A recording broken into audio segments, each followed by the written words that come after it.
বিশ্বকবি রবীন্দ্রনাথ ঠাকুরের লেখা প্রশ্ন। মাগো, আমায় ছুটি দিতে বল, সকাল থেকে পড়ছি যে মেলা।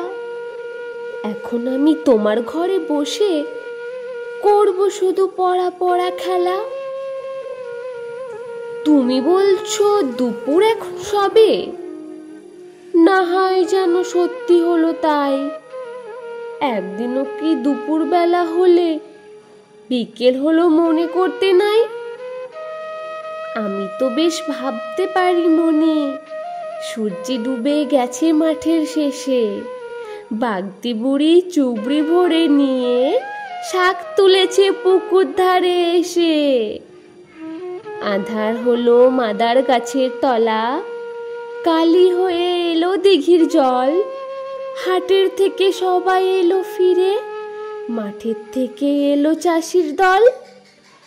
মনে কর না উঠলো সাঁঝের তারা, মনে করো না সন্ধে হলো যেন।